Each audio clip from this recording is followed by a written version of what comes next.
Throughout my years of gaming, there have undoubtedly been a few times when I've met with a game's conclusion while my friends were around. While I prefer to beat most games with no one around, there have been a few exceptions, such as when playing multiplayer games, or when one of my friends wanted to see me beat Breath of the Wild for the first time.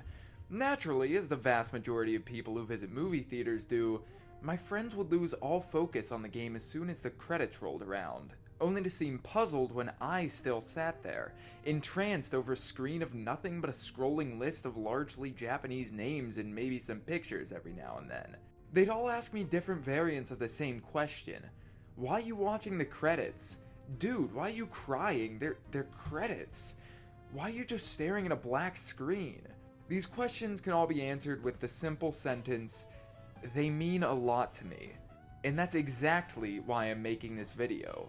While that one sentence is enough to silence my friends, I'd go on talking about why credits mean so much to me for much longer if I knew they'd care to listen. The thing is, they don't. But I trust that anyone watching this video is at least slightly curious as to my thoughts. As I mentioned before, it seems that not many people care about credits when watching movies, and as much as I care about video game credits, I too couldn't care less about movie credits. What makes video game credits so enjoyable to me is the music, which is typically either a beautiful song that captivates and expands the influence of the emotions the player feels at the game's ending, or a medley of tracks that have played throughout the game's entirety, which takes the player on one last trip through all the areas of the game they've just concluded. The visuals, which come in the form of cutscenes that roll while names pan across the screen, still images of pivotal moments, or even subtle hints at post-game content, and the search for familiar names in the gaming industry. Yes, that last point can apply to movies as well, but noticing Dwayne Johnson's name in the credits of a movie after already watching him take up 70 minutes of screen time pales in comparison to noticing that Jules Conroy and Carlos Ayin, two phenomenally hardworking YouTube artists, managed to land spots in the original soundtracks of both Cadence of Hyrule and A Hat in Time respectively. As for my first 2 points, the music and visuals, the closest thing I've ever seen to visuals in movie credits would be the occasional post-credits scene, which doesn't really count anyways. And the music used during these credits is oftentimes just a song by a popular artist that may not even reflect the emotions or themes of the film itself. I strayed far enough from my original point though. I wanted to put that out there, but now let's stop comparing to movies and focus solely on why video game credits are such memorable experiences for me. Before we get into the more in-depth reasoning, I want to reiterate the pure joy of finding a recognizable name within games' credits. I remember first discovering who Adam Howden and Charles Martinet, Shulk and Mario's voice actors, were, thanks to watching credits. Locating more familiar names such as Shigeru Miyamoto, Shinya Takahashi, Bill Trinen, and even still Satoru Iwata just brings a nice smile to my face. And I've already mentioned Carlos and Jules. Seeing those two as well as Adriana Figueroa be acknowledged in such influential games thanks to their hard work is, quite honestly, inspiring. Moving on to one of the bigger aspects that makes credits for me, let's talk about the games these credits are found in themselves. A good staff roll can manage to reflect on everything the game has made itself out to be, through both the music and the visuals.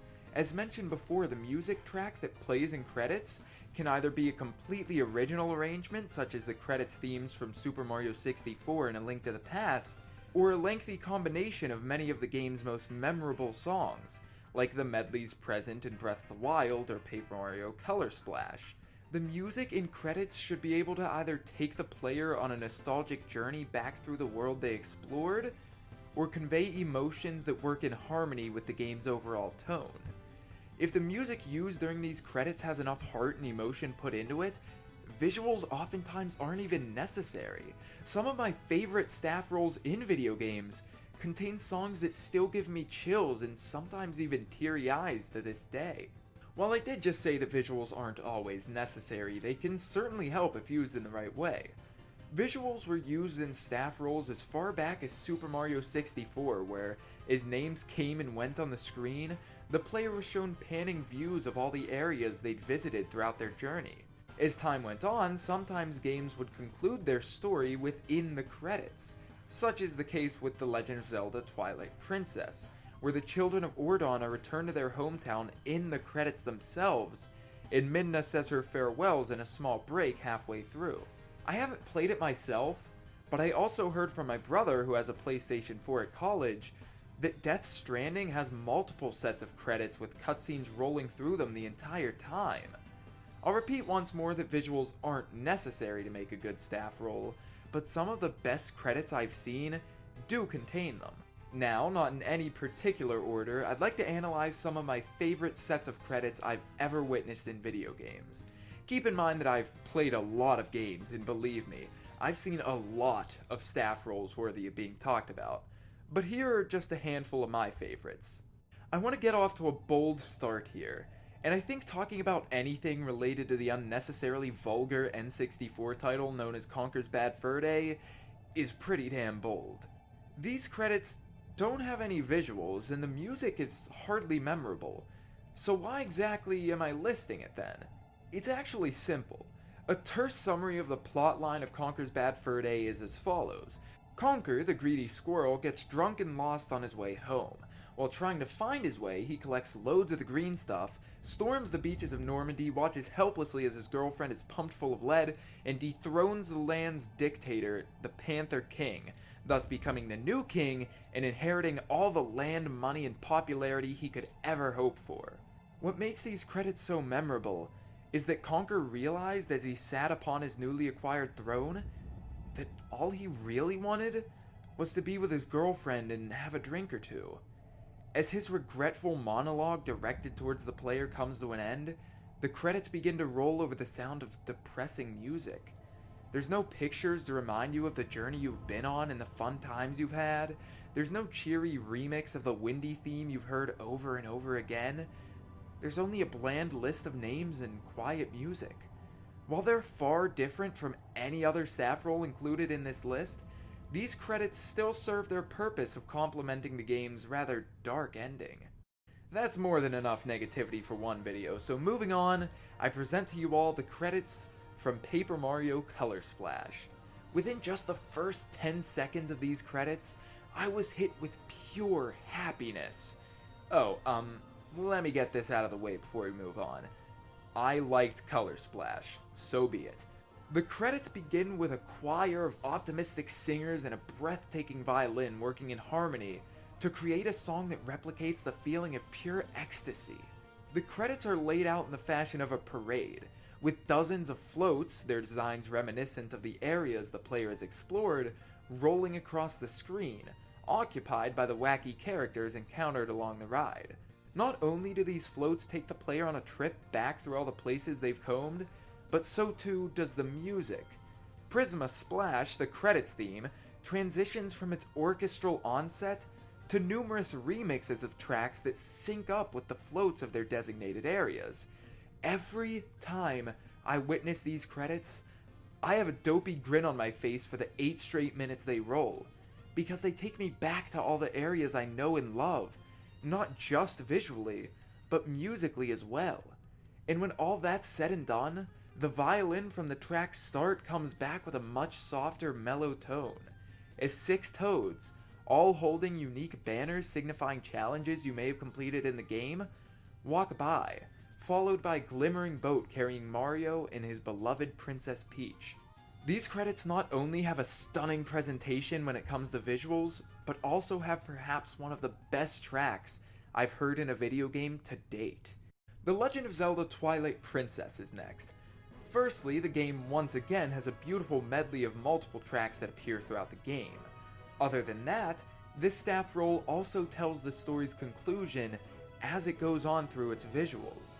Midna is shown returning to her realm, the children of Ordon are shown to have finally made it back to their home, the Master Sword is shown once again resting in its pedestal, and Link is shown riding off into the woods of Faron. I'd explain in more detail how these credits tell a story through visualization alone, but we'll be talking about another game that does this even better very soon. This next one may not be the most well received, as while I said there'd be no more negativity in this video, I have to make an exception with The Legend of Zelda Breath of the Wild's ending credits. Yes, the game is absolutely phenomenal from start to finish, and yet the credits didn't resonate with me very well. The player shown slightly desaturated pictures of highlights from their journey, complete with music that fits the pictures currently being displayed. When pivotal story moments are highlighted, the game's main theme plays. When the northwestern Hebra region is shown, Rivali's theme plays. It's just as color splash as Staff Roll is, but with one major difference that honestly softened the impact these credits had on me considerably. Color Splash's credits theme was a beautiful remix of many tracks within the game, with unique transitions and added elements between and within each song. Yet here, the credits theme is a lazily crafted playlist of the same songs that played in the game itself. When Kakariko Village's track, which isn't even remotely fit for a credits theme, ends, Daruk's theme starts moments later. Such a calming, exotic track leads right into an abrupt explosion of brass instruments with no warning. It all feels so thoughtlessly slapped together.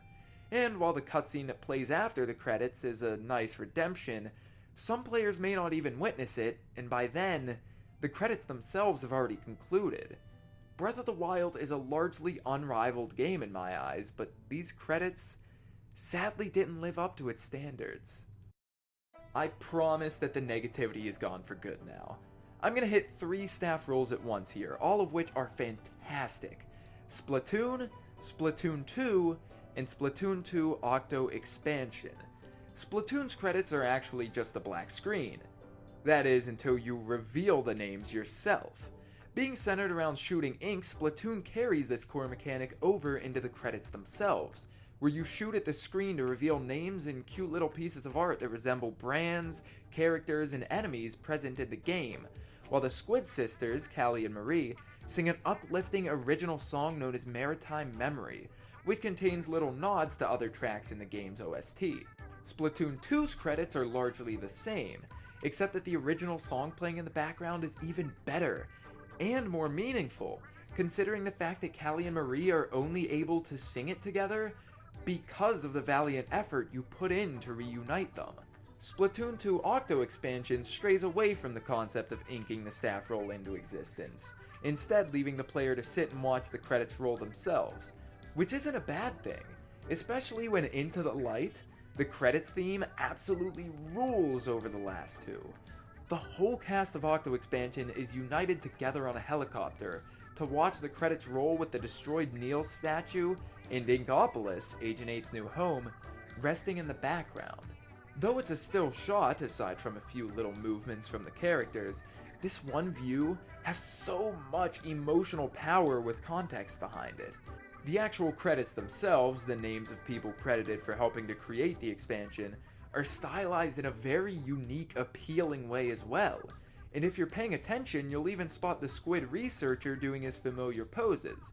Despite being set in one singular shot for their entirety, these credits are packed with more detail than most. Next, I'd like to talk about the New Super Mario Bros. Series, specifically New Super Mario Bros. Wii and New Super Mario Bros. U.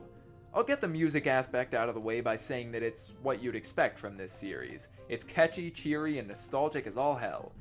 What I really want to bring up with these, however, is that they're largely interactive, and can be competitive if multiple players are present. You're free to run around and break blocks or nab coins with the other playable characters, and compete for a high score while names scroll up the screen. They may be simplistic, but these sets of credits are 2 that I know my friends will actually stay for. I have just 2 more staff rolls I'd like to talk about, and one of those belongs to Super Mario Galaxy. Following the Luma's sacrifice to neutralize a newly emerged black hole at the game's end, a new universe where all life exists in harmony is born. And as Mario shouts the memorable line, "Welcome! Welcome, New Galaxy!" into the skies, the game's credits roll, and they are unforgettable.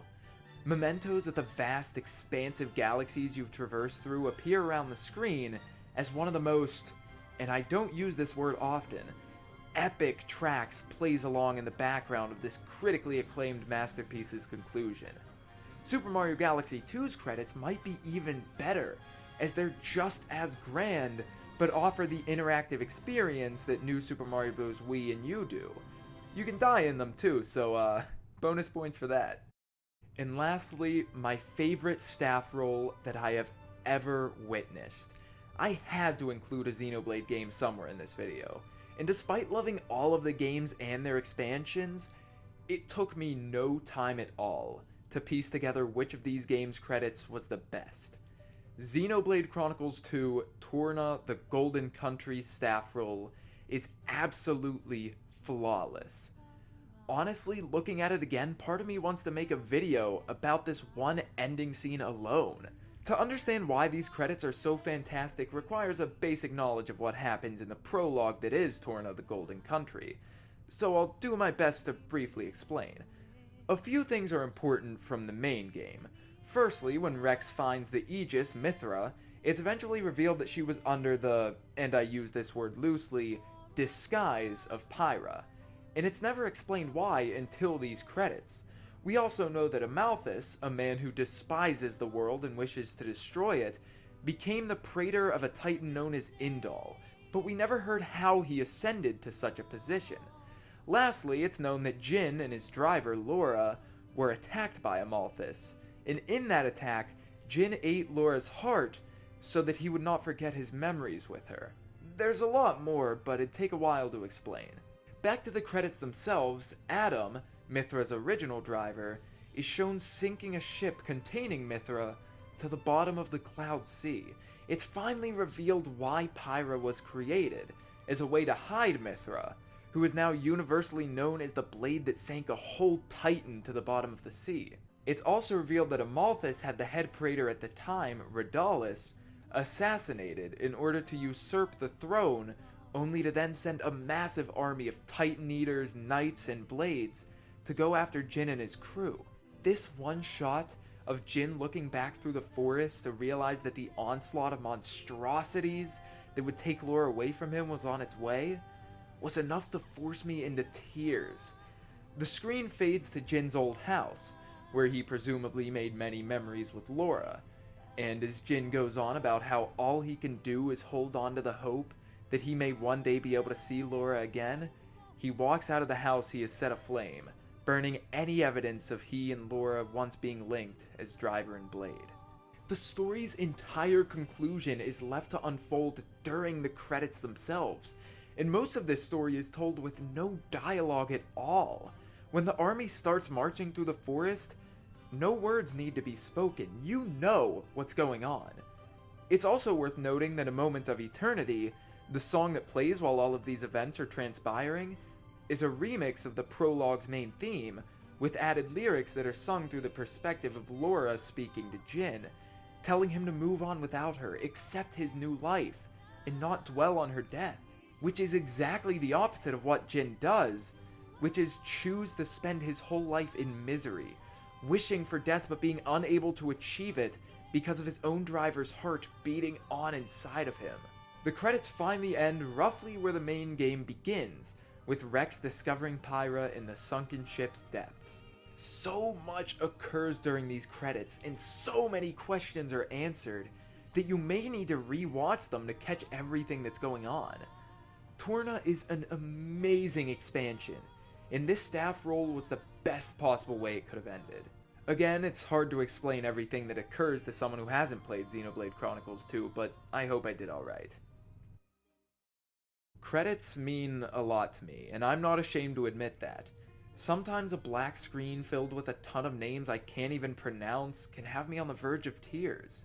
As someone who's been greatly invested in Nintendo for their whole life, I easily get emotional when playing their games, and when a game's conclusion brings me on a musical and visual trip to re-experience the memories I've made with it, it makes for a moment I won't forget anytime soon. There are certainly more than a handful of games I would have included on this list if I could have, but there are a number of other Nintendo topics I'm urgently waiting to discuss my opinions on, so I hope this video served as a thorough enough insight into my views on credits. Thank you all so much for watching.